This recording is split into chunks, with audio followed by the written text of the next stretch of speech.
Hey guys, आज हम Tintern एबे को पढ़ने वाले हैं। मैं आपको बता दूं, ये एक जबरदस्त पोएम है जो कि लिरिकल बैलेड्स में 1800 में पब्लिश की गई थी एक ग्रेट नेचर पोएट के थ्रू जिनका नाम है विलियम वर्ड्सवर्थ।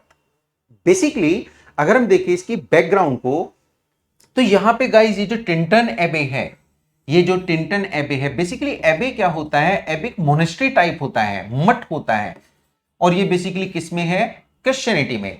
तो ये टिंटन एबे है जहां पे लाइक साधु सेंट्स एक्सेट्रा रहते हैं, उनके रहने की जगह, यानी कि एक तरह से हम कॉन्वेंट कह सकते हैं। तो आप देखेंगे lines composed a few miles about Tintern एबे, ये उसका कंप्लीट एक टाइटल है और इसको बेसिकली टिंटन एबे भी कहते हैं। तो बेसिकली क्या हुआ कि 5 इयर्स बिफोर का मतलब है 1793, जुलाई 1793, इसमें उनकी फर्स्ट विजिट थी इस जगह पे, किस पे? टिंटन एबे पे। और 5 इयर्स लेटर यानी कि जुलाई 1798 वो दोबारा से विजिट करते हैं, यहां पे रीविजिट करते हैं, और वो भी किसके साथ? अपनी सिस्टर डोरोथी के साथ, सिस्टर डोरोथी के साथ, जो कि उनकी बेस्ट फ्रेंड थी। सो डोरोथी के साथ में वो बेसिकली 5 साल बाद यहां पे आते हैं और उस ब्यूटियस साइट को देखते हैं, उस मोनेस्ट्री को देखते हैं, उस बेसिकली टिंटन एबे को देखते हैं जहां पे वो 5 साल पहले गए थे। अब यहां पे डिफरेंस हम देखेंगे कि 1793 में वो सिर्फ 23 इयर्स ओल्ड हैं। क्या एज है उनकी? 23 इयर्स ओल्ड। तो ये एक तरह से यंग है यहां पे, और 5 इयर्स बाद जब जाते हैं तो उनकी एज में डिफरेंस बनता है, यानी कि वो एडल्ट हैं और एडल्टहुड में उस चीजों को देखते हैं। तो कैसा वो महसूस करते हैं, किस तरह से वो उन बेसिकली जहां को लेते हैं, उस नेचर को लेते हैं, उस बिल्डिंग को लेते हैं, उस मोनेस्ट्री को, ये सब यहां पे डिफाइन किया गया है। मैं आपको बता दूं बच्चों, ये टोटल 159 लाइंस में लिखी गई पोएम है और बेसिकली ये ब्लैंक वर्स में है। कौन से वर्स में है? ये ब्लैंक वर्स में है, का मींस है आइम्बिक पेंटामीटर लाइंस है, और वो भी अनराइम्ड। सो 159 लाइंस में और 5 स्टेंजाज में, हम इसको कितने में देखते हैं? 5 स्टेंजाज में, 5 पार्ट्स में इसको डिवाइड किया गया है।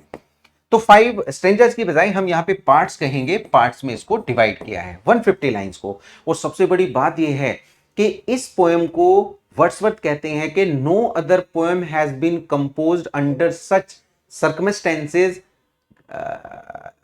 As it has been compose, यानी कि सबसे बेस्ट सर्कमस्टांसेस में मेरे लिए कंपोज की गई है। तो यानी कि इसको वो बहुत ज्यादा लाइक करते हैं। And second thing, 3 stages of development of his mind, या फिर लव फॉर नेचर, वो यहीं पे, यानी ये बहुत ज्यादा पूछा जाने वाला क्वेश्चन है कि जो 3 स्टेजेस हैं उनकी, 3 stages of development of love for nature, वो यहीं पे दिखाते हैं, वो इसी में डिस्कस करते हैं। तो ये कुछ मेन पॉइंट्स हैं। अब जरा हम एक बार देखते हैं कि ये बेसिकली एबे होता कैसे है। ध्यान से देखेंगे सब बच्चे, ये एबे है, यानी यहां पे भी आप देख सकते हैं, इस एबे को यहां पे देख सकते हैं नेचर से कैसे जुड़ा हुआ है। ये लॉफ्टी माउंटेन है यहां पे, ये नीचे एबे है, यहां पे मीडोज हैं एक्सेट्रा। और इस पिक्चर को आप देख सकते हैं, बेसिकली हम देखें तो ये कंप्लीट यहां पे एबे है, जो कि अब पूरी तरह से खंडर है। किसी समय पे यहां पे बहुत सारे लोग रहते थे। और मैं आपको बता दूं, यहां पे वाई रिवर, यहां पे वाई रिवर भी है।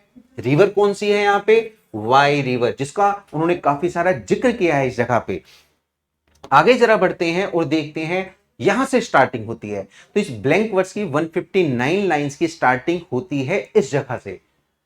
Let us go through this. Number 1, ये लाइन है, 5 years have passed, 5 summers with the length of 5 long winters. Guys, अगर हम देखें, एनाफोरा यहां पे है, यहां पे क्या है? एनाफोरा, क्योंकि वो 5 साल बाद आ रहे हैं। 5 years 5 summers है ना, 5 long winters, ये 3 बार रिपीट हो चुका है, यानी कि 5 साल बाद हम यहां पे एक तरह से रिविजिट कर रहे हैं। किसका कहना है? विलियम वर्ड्सवर्थ का। आगे यहां पे लाइंस, तो पहली बात तो कि ओपनिंग लाइंस हमारी ये हैं, यहां से हम ओपनिंग लाइन देखेंगे। These waters rolling from their mountain springs with a soft inland murmur once again. मरमर का नाम हमें देखेंगे, साउंड का आ रहा है, तो इसका मतलब यहां पे ओनोमेटोपोइया बनेगा। तो onomatopoeia is there. Do I behold these steep and lofty cliffs, तो बेसिकली हम देखें लॉफ्टी क्लिफ्स एटसेट्रा कहना, ये इमेजरी को शो कर रहा है। यहां पे इमेज के थ्रू हम चीजों को देख पा रहे हैं। Thoughts of more deep seclusion and connect the landscape, पूरी तरह से नेचर को डेडिकेट कर दी गई है। The day is come when I again repose, का मतलब है कि मैं दोबारा से यहां पे रिपोज यानी कि रेस्ट कर सकता हूं। Here under this dark sycamore and view the plots of the cottage ground, orchard tubs की यानी कि बागानों की बात की है। अनराइप फ्रूट्स हैं वहां पे, है ना। Clad in one green hue themselves etcetera. अब देखिए तो ये इतनी बातों को आप देख सकते हैं। ऑफ सम हर्मिट्स केव, वहां पे देखने वाली चीजों को क्या कहते हैं, जैसे हर्मिट की केव हो, किसी साधु की एक गुफा हो, where by his fire the hermit sits alone, और अपनी उसने आग जला रखी, उस आग के पास में वो अकेला ही बैठा है। तो ये हम पॉइंट्स यहां पे चेक कर सकते हैं। आगे गाइस हम देखते हैं कि यहीं पे उन्होंने बताया है, इसी के बाद में देखते हैं हर्मिट की बाद में, these pastoral farms green to door wreaths of smoke. Wreaths का मीन्स है मालाएं, जैसे फूलों की मालाएं होती है, ऐसी धुएं की मालाएं यहां से उठ रही हैं, और वो धुएं की मालाएं दूर तक दिखाई दे रही हैं। Sent up in silence, silence में जा रही है, from among the trees, trees के बीच से होकर, which some uncertain notices might seem of vagrant dwellers in the houseless woods. मतलब जैसे इन हाउसलेस वुड्स यानी जंगल में कोई पर्सन रह रहा है और वहां से धुआं उठ रहा है। यही हर्मिट की केव को यहां पे शो किया गया। दीज ब्यूटियस फॉर्म्स, अब आगे देखेंगे इंपॉर्टेंट लाइन यहां पे है, as is a landscape to a blind man's eye. मतलब वो कहते हैं कि ये जो मैं देख रहा हूं ये बिल्कुल ऐसे था पहले मेरे लिए, 5 इयर्स के बाद में अब मैं देख रहा हूं, इससे पहले बीच में ऐसा था जैसे एक ब्लाइंड मैन की आई के लिए होता है। ऑफ टाउन्स, अब देखो आगे, but oft in lonely rooms, अकेले रूम्स में, मिड द डिन यानी कि शोर शराबे के बीच, of towns and cities, town cities में, यानी वो कॉन्क्रीट लाइफ, वो मॉडर्न लाइफ जहां पे मैं जी के अब 5 साल बाद फिर यहां पे आया हूं। इन आवर्स ऑफ वेरीनेस, थकने के टाइम पे, सेंसेशनल स्वीट्स, है ना, I have owed to them, felt in the blood, मैंने ब्लड में महसूस की हैं, फेल्ट अलोंग द हार्ट, और हार्ट में महसूस की है, and passing even into my purer mind, और वो मेरे प्योरर माइंड में भी लगातार चलती रही हैं। का मतलब है कि मुझे सुकून मिला है, मुझे सूदिंग इफेक्ट मिला है, कब, जब मैं इनके बारे में उस कॉन्क्रीट लाइफ में भी सोचता था। तो हम देख सकते हैं कि कितना बढ़िया इंपैक्ट है, कहां एक कनेक्शन है इस नेचर के साथ में उस वर्ल्डली लाइफ का। किसका? बेसिकली हम देखें वर्ड्सवर्थ का। नेक्स्ट लाइन देखेंगे, with tranquil restoration feelings etcetera.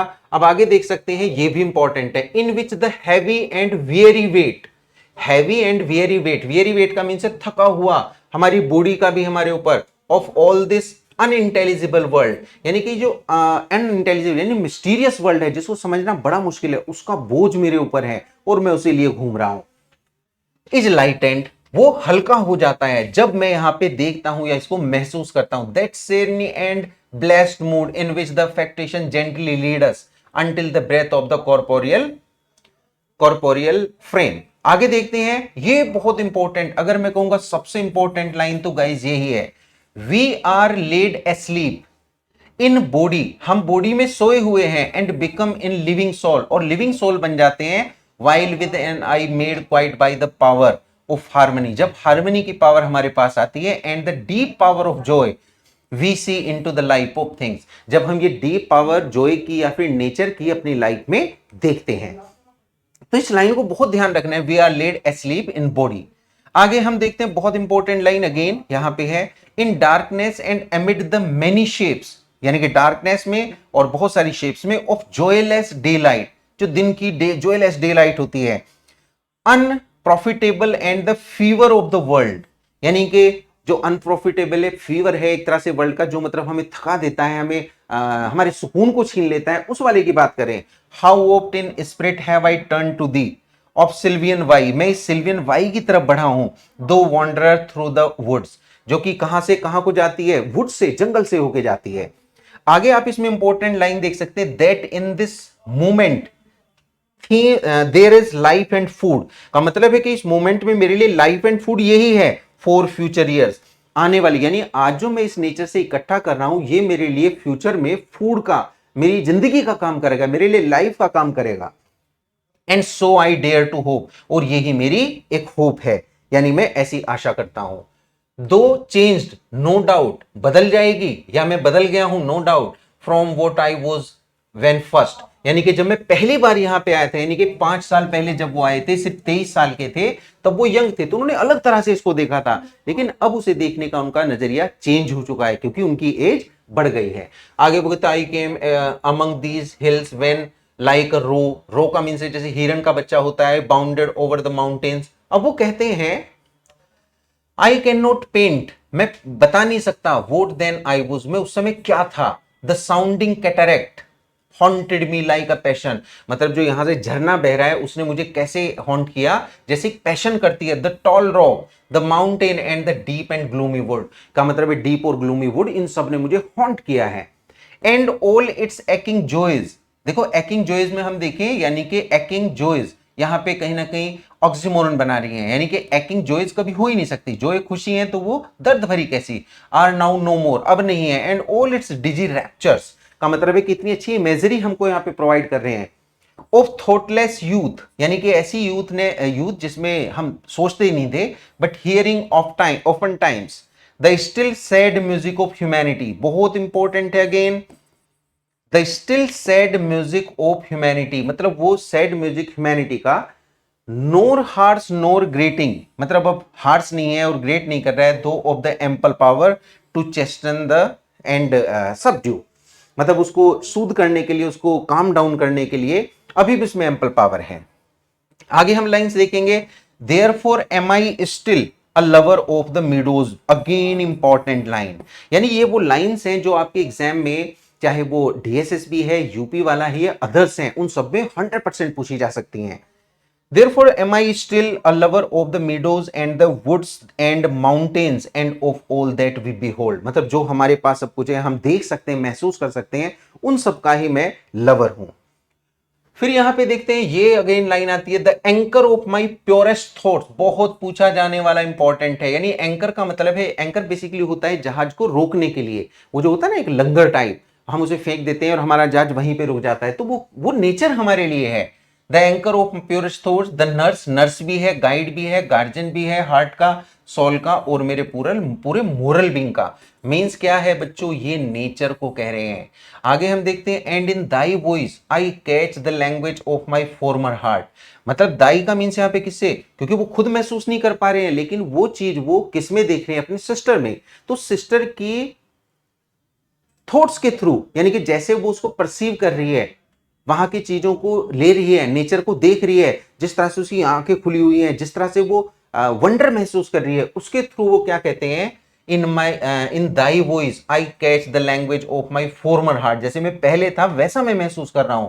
And read my former pleasures in the shooting lights of thy wild eyes, खुली हुई आंखों से, yet a little while may I behold in thee what I was once, कि जैसा मैं कभी पहले था वैसा मैं अब महसूस कर पा रहा हूं, या फिर तुम महसूस कर रही हो उसको मैं महसूस कर रहा हूं, अपनी सिस्टर से कह रहे हैं। May I behold in thee what I was once my dear dear sister, यानी डोरोथी के लिए, and this prayer I make knowing that nature never did, ये बहुत इंपॉर्टेंट है गाइस, यहां से अगर आप देखेंगे, nature never did betray the heart that loved her, का मतलब है नेचर ने कभी भी बिट्रे नहीं किया, धोखा नहीं किया, दुश्मनी नहीं की उस हार्ट के साथ जिसने उसे लव किया है। टिस हर प्रिविलेज, ये उसका प्रिविलेज, विशेषाधिकार है। The mind that is with in us so impress with quietness and beauty and so feed, का मतलब है कि जो माइंड हमारे पास है वो कितना इंप्रेस होता है उस नेचर से, और उस नेचर के साथ कितना जुड़ना चाहता है। आगे हम देखते हैं, रैश जजमेंट्स, मतलब जो हम बहुत जल्दबाजी में जजमेंट लेते हैं, nor the sneers of the selfish man, selfish man की तरह स्नियर करते हैं, यानी कि किसी पे एक तरह से चिढ़ते हैं या हंसते हैं। Nor greetings where no kindness is nor all, तो ये भी कहीं ना कहीं हमारे एक सेल्फिश लाइफ को शो करता है। और यहां पे देखेंगे अगेन इंपॉर्टेंट है, when thy mind shall be a mention, mention का मीन से एक तरह से महल या बिल्डिंग, कि जब उसका माइंड होगा एक बिल्डिंग की तरह से, फॉर ऑल लवली फॉर्म्स, सब फॉर्म्स के लिए, thy memory be as it is dwelling place, तो वो उसका माइंड रहने के लिए ग्रेट प्लेस बन जाएगा जब उसमें नेचर का कहीं ना कहीं जुड़ाव होगा। आगे बढ़ते हैं, इसमें देखते हैं, फाइनली हम आते हैं, of tender joy wilt thou remember me, मतलब वो जॉय मुझे रिमेंबर करती है और मैं उसे रिमेंबर करता हूं। That on the banks of this delightful stream, यानी बच्चों यहां पे वाई रिवर की उन्होंने बात की है। अ वर्शिपर ऑफ नेचर, मेटाफर के थ्रू वो कह रहे हैं क्या मैं नेचर का वर्शिपर हूं। Hither came with far deeper zeal of holier love, यानी कि होलियर लव की तरह से मेरे अंदर बहुत सारा जील है। और अगर हम एंडिंग लाइंस को यहां पे देखें, if we see the ending lines, तो ये क्या जाती हैं?